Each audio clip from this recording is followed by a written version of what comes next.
Hi, this is Alex from Groovy Entertainment. Today we got another book and record to play. Today's book is Wazzy Hippopotamus Go to Hollywood for 1985. Now, this record got a little crack in it, so you might be hearing a lot of popping sound through it. So let's get started.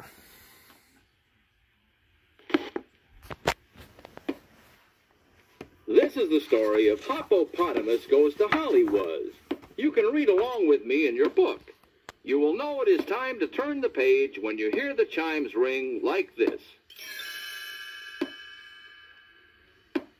Let's begin now. It was a beautiful morning in the land of Wuz. The sun was shining, the flowers were blooming, and the birds were... That wasn't a bird, was it? No, it was Hoppopotamus practicing for her starring role in Cinder Wuzzle at the Wuz Theater. It sounded like Hoppo needed all the practice she could get. Hoppo's singing was causing quite a stir. Moozle's window shattered into 1,000 pieces. Ellaroo put pillows over his ears, and Bumbleion dropped his barbells. That does it, Hoppo. You gotta stop singing. But why? Because, you have to save your voice. And besides, it's time for our dress rehearsal. Let's go. At the rehearsal, Hoppopotamus started right in with her big song. Cinder Wuzzle, it's a party, Cinder Wuzzle. Butterbear, who was directing the play, winced at Hoppo's singing. I've never heard a voice like that before. Hoppo smiled sweetly. Why, thank you, Butterbear. Would you like me to sing it again? No. Let's move on. It was time for Hoppo's big flying scene. She hooked the wires to her costume and got ready. Like a bird in the sky. Now off, I fly. But nothing happened. Bumbleion and the other Wuzzles cranked and pulled, but they couldn't lift Hoppo off the ground. They gave one more mighty pull, and the wire snapped. All the Wuzzles, except Hoppo, of course, went sailing into the air. Butterbear didn't know quite what to say. Hoppopotamus, I'm afraid you're just too big for this part. You mean I'm too big of a star to be in this show? Well, then there's just one place for a star like me, Hollywuz. And off she went to pack her things. Hoppo's friends came to the Airbus station to say goodbye. Rhinoki turned to Bumbleion. We both know that Hoppo will never make it in Hollywuz. Aren't we gonna tell her? Hoppo overheard the remark. Tell me what? Rhinoki stepped back. Well, it's going to be tough. But Hoppo wasn't worried. Oh, I know. All those fans asking for autographs, the glamorous parties, mingling with the stars. It's a tough job, but somebody's got to do it. As Moozle listened, stars danced in his eyes. Hoppo, I'll go with you. You'll need an agent. I'm just the Wuzzle for the job. Bumbleion and the others waved goodbye. Good luck. We'll meet you. Soon, Hoppopotamus and Moozle were in Hollywuz. Look, Moozle. Parafox Studio. I'm going to march right in there and get my first part in a movie. Several minutes later, Hoppo was marched right back out. The nerve of that Mr. Parafox. He thought I was from the circus. He said, who let that clown in here? Just then, an actor came sailing over the studio wall and landed in front of the Wuzzles. That's it. No more westerns. I quit. Hoppo's eyes lit up. Come on, Moozle. Here's my big chance. Dressed in a cowboy outfit, Hoppo sneaked onto the Western movie set.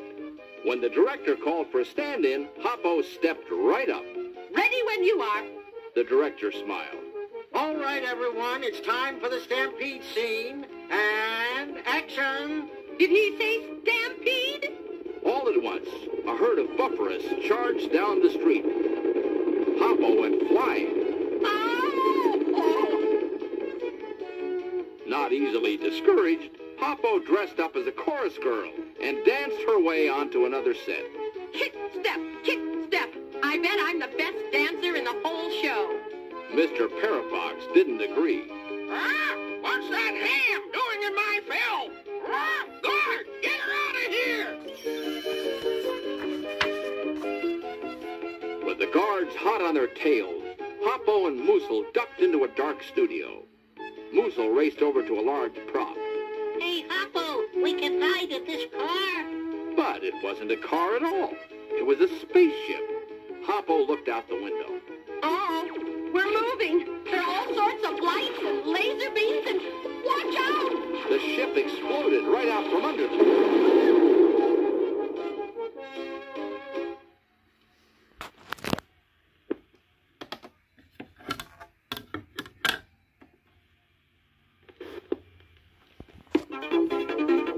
More determined than ever, Hoppo sneaked onto another set, a splashy water ballet.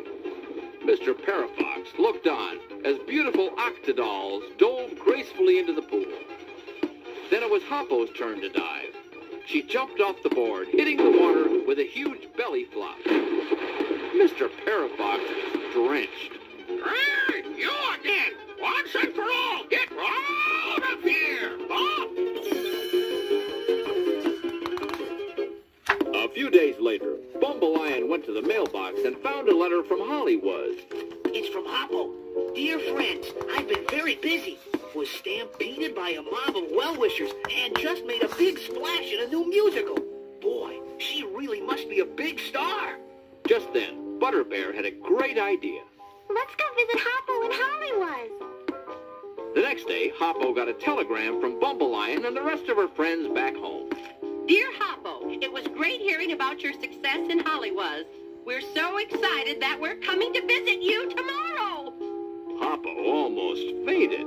Oh, no. Now my friends will find out I'm not really a big star. Moosel, what am I going to do? I think I have an idea, Hoppo.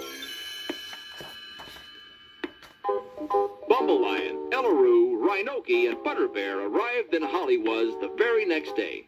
Bumbleian led the way to Parafox Studio. I can't wait to see hoppopotamus. But she wasn't there. Moosel met the wuzzles instead. Hoppo couldn't be here because she's so busy making movies. But while you're waiting, why don't you go on the Hollywuz tour and see all the sights? So that's just what the wuzzles did. The first stop was at the Hollywuz Wax Museum. Inside, Butterbear was amazed by one of the statues. Look, it's Hoppopotamus. But it wasn't a statue at all. It was really Hoppo, trying very hard not to move. Ellaroo was impressed. If I didn't know better, I'd say it was real.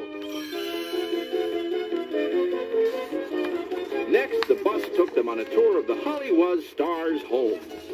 Ellaroo gasped as they drove by one of the biggest houses. Look at the size of that place. Hey, isn't that Hoppo out front? Sure enough, there she was, smiling and waving at the wuzzles. But it wasn't even her house. As the bus drove on, Hoppo turned to Moosel. Boy, all this running around is wearing me out. Moosel pointed nervously to a pair of Doberman pinschers. Well, you better get ready to run some more. The wuzzles tour ended back at Parafox Studio. Butterbear was looking forward to finally seeing Hoppo at work. I wonder what movie she's making today. She must be around here somewhere. In fact, Hoppo and Moosel were right around the corner, trying to sneak back into the studio.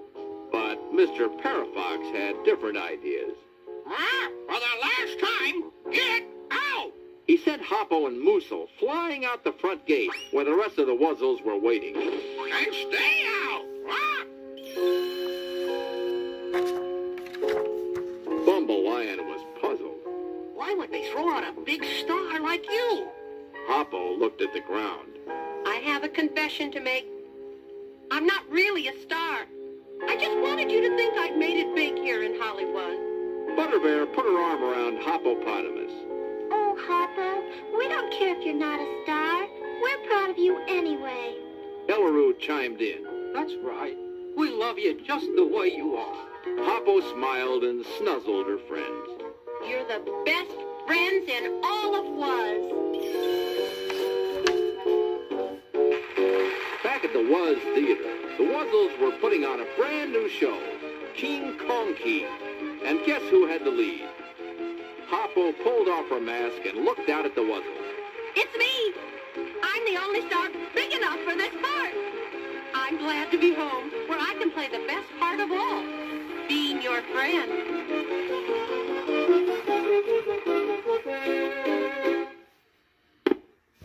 So that was the hoppopotamus Goes to Hollywood from 1985. So please like, subscribe, share, and comment, and have a groovy day. And our next book will be